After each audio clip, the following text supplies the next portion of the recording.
وممن حولكم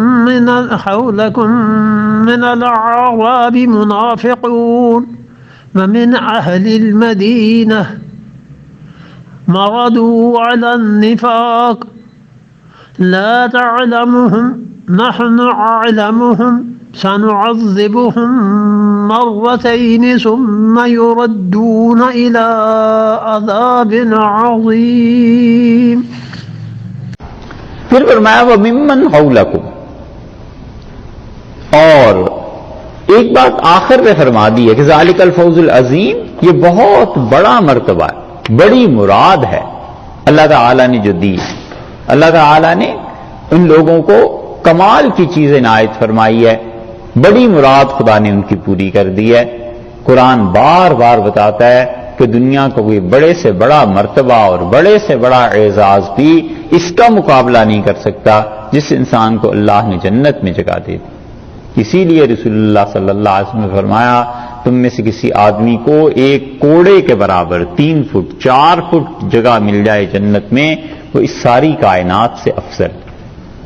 وہ جنت اتنی قیمتی چیز ہے، اسی لیے ہر جگہ پہ فرماتے ہیں، کئی مقامات پہ، یہاں بھی ذالک الفوز العظیم.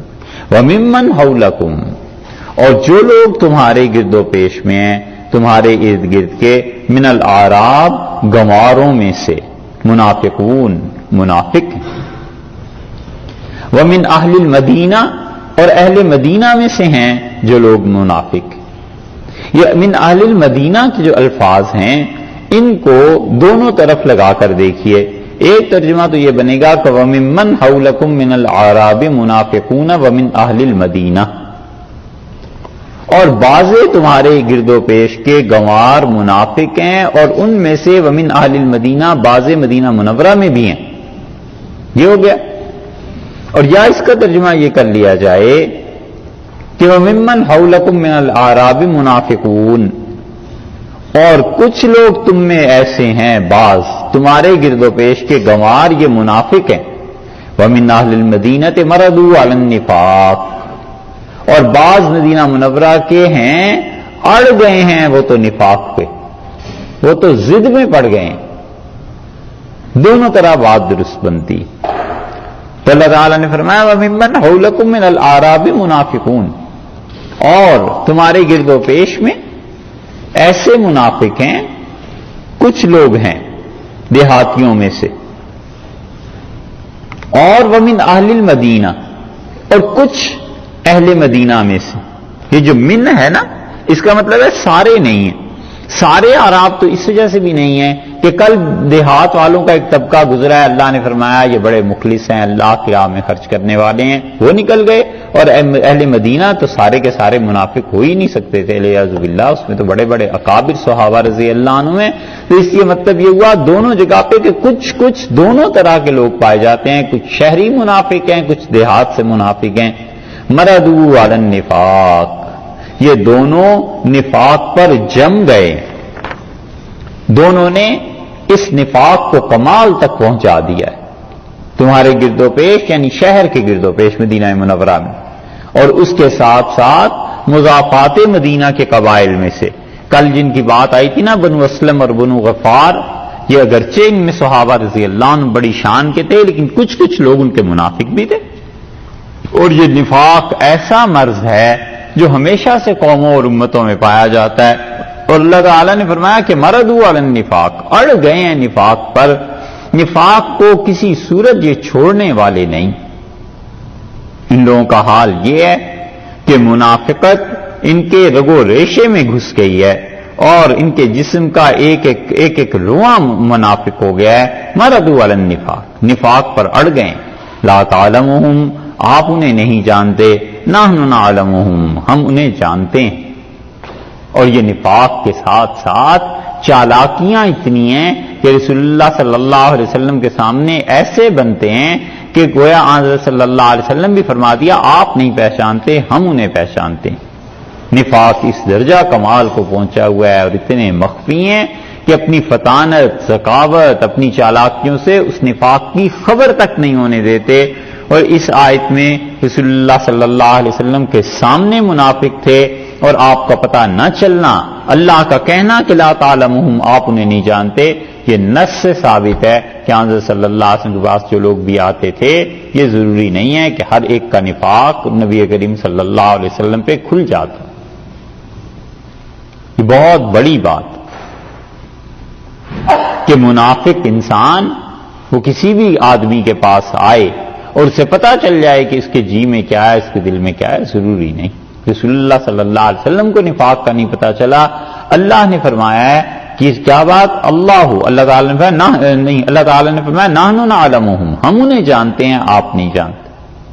اس لیے صاحب روح المعانی نے اس کی تفسیر میں لکھا ہے کہ ہمارے زمانے میں ایک مرض عام ہو گیا ہے، اور وہ کہتے ہیں کہ جس شخص کا بھی دل ذرا سا صاف ہو جاتا ہے یا اشراقیت پہ عمل کرتا ہے، مجاہدہ کرتا ہے، ریاضت کرتا ہے، جیسے ہندو جوگی وغیرہ، اور دل ان کا صاف ہو جاتا ہے، انہیں کسی آدمی کے حالات کے بارے میں پتا چل جاتا ہے، اور وہ ان چیزوں سے مدد لے کر پھر لوگوں کو گمراہ کرتے ہیں اور غیب کے دعوے کرنے لگتے ہیں، اور کہتے ہیں کہ یتساہلون فی ھذا الباب جدا.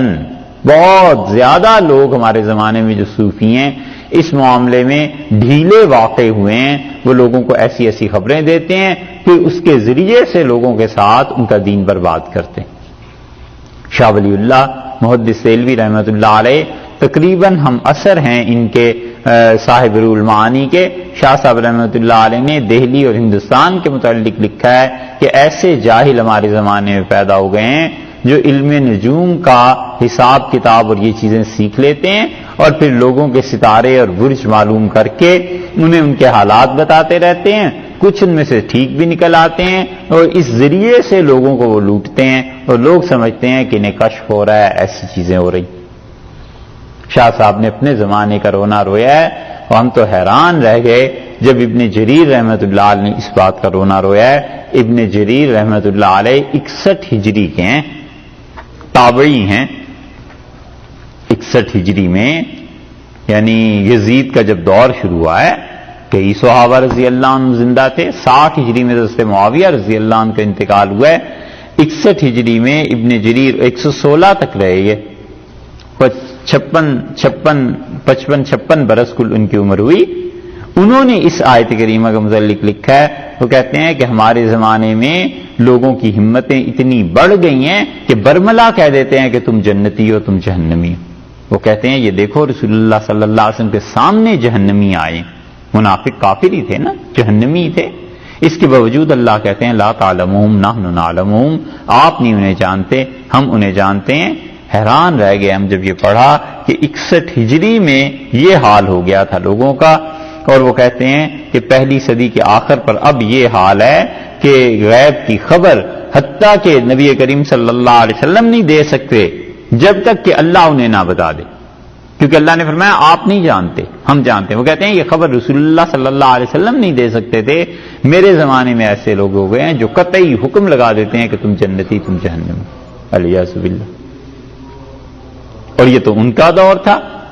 اور پھر اس کے بعد 8ویں صدی میں غرناطہ میں، غرناطہ آج کل گرناڈا کہتے ہیں، بڑی زبردست تہذیب تھی مسلمانوں کی. جا کے دیکھے کوئی آدمی غرناطہ اور قرطبہ کے کھنڈرات اور وہ پرانے لوگ. غرناطہ میں ابو حیان اندلسی رحمت اللہ علیہ، اور ابو حیان اندلسی رحمت اللہ علیہ کا انتقال ہوا ہے 754 ہجری میں، کیونکہ یہ آئے ہیں ابن تیمیہ رحمت اللہ علیہ کا قصیدہ لے کے ان کی شان میں. تو ابن تیمیہ رحمت اللہ علیہ سے چھوٹے تھے. ابن تیمیہ رحمت اللہ علیہ تو پیدا ہوئے ہیں 661 میں، اور انتقال ہوا ہے ان کا 728 ہجری میں، اور یہ ان کے بعد تک رہے ہیں. تو 754 ہجری میں انتقال ہوا ہے ان کا، ابو حیان اندلسی کا. بڑا علم تھا، خدا نے تفسیر میں اتنا علم دیا ہے، پوری ایک تفسیر لکھی 8 جلدوں میں، پھر بھی جی نہیں بھرا. پھر دوسری تفسیر لکھنے بیٹھ کے، وہ مختصر لکھی، پھر بھی جی نہیں بھرا، پھر اور لکھنے بیٹھ گئے، پھر انتقال بھی ہو گیا. اتنا قرآن کا علم ہے. اور معانی اور ترجمہ قرآن پاک کا اگر کسی نے کرنا ہو خاص حیثیت اس کتاب کو حاصل ہے. وہ ایک ایک آیت کے متعدد معانی بھی بیان کرتے ہیں، تراجم بھی بیان کرتے ہیں. اس لیے یہ جو چیز ہے نا، ابو حیان اندلسی رحمۃ اللہ علیہ کہتے ہیں کہ 8ویں صدی ہجری میں کیا بیان کروں، ہمارے ہاں ایسے ایسے لوگ پیدا ہو گئے ہیں جنہیں نہ اللہ کی کتاب کا پتہ ہے، نہ رسول اللہ صلی اللہ علیہ وسلم کی سنت کا پتہ ہے، اور غیب دانی کی خرافات پر اتنے دلیر ہیں. وہ کہتے ہیں صاف صاف یہ صوفی ہمارے زمانے میں کہنے لگے ہیں کہ فلاں جنتی اور فلاں جہنمی ہیں، اور اللہ نے یہاں فرما دیا ہے کہ لا تعلمہم نحن نعلمہم، آپ انہیں نہیں جانتے، ہم انہیں جانتے ہیں. اور شاہ ولی اللہ محدث دہلوی رحمۃ اللہ علیہ کا دور، یہ دلی والے یہ تو ضمانتیں دیتے تھے. دلی میں جہاں بڑے بڑے مشائخ تھے، 22 خانقاہیں تھیں اہل حق کی، کوئی معمولی آدمی تھے. شاہ پاک صاحب رحمۃ اللہ علیہ کی خانقاہ تھی، مولانا غلام علی صاحب رحمۃ اللہ علیہ کی تھی، یہ چاروں بھائی تھے، شاہ ولی اللہ رحمۃ اللہ علیہ خود تھے. اور یہ 22 بڑے بڑے مشائخ بیک وقت دلی میں موجود، اور اسی حساب سے ان سے بھی کئی گنا زیادہ وہ جاہل اور ظالم صوفی جو تصوف کو بھی بدنام کرنے کا باعث بنے اور قطعی حکم لگاتے تھے کہ تمہیں ہم اپنے ساتھ جنت میں لے جائیں گے، ہماری مخالفت ہو گئی تم جہنم میں چلے جاؤ گے. اللہ نے کہاں پر فرمایا ہے یہ منافق جن کی نفاق کی گواہی خدا دیتا ہے اور خدا کہتا ہے کہ یہ جہنمی ہیں. فرمایا لا تعلمہم، آپ انہیں نہیں جانتے، نحن نعلمہم، ہم انہیں جانتے.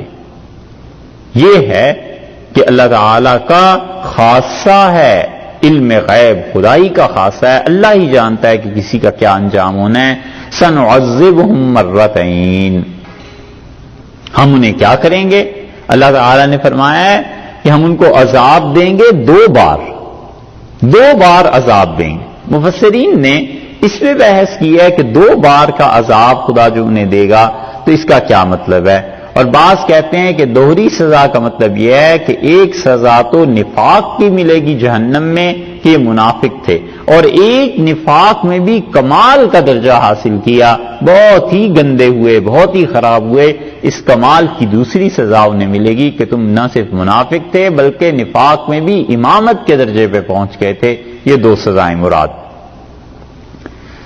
اور بعض کہتے ہیں کہ پوری آیت دیکھو، اللہ تعالیٰ نے فرمایا ہے کہ ہم انہیں 2 مرتبہ سزا دیں گے، ثم یردون الی عذاب عظیم، اور اس کے بعد ہم انہیں لے کر جائیں گے کہاں؟ بڑے عذاب کی طرف. پہلے 2 سزائیں ہو گئیں، اور ان 2 سزاؤں کے بعد ارشاد فرمایا ہے کہ ثم یردون الی عذاب عظیم، اور پھر بڑے عذاب کی طرف لے کے جائیں گے. تو کہتے ہیں 2 سزاؤں سے مراد یہ ہے کہ ایک تو موت کے وقت سزا دی جائے گی، اور دوسری سزا دی جائے گی قبر کی، اور تیسری سزا یہ ہے جہنم کی جو آخرت میں ملے گا.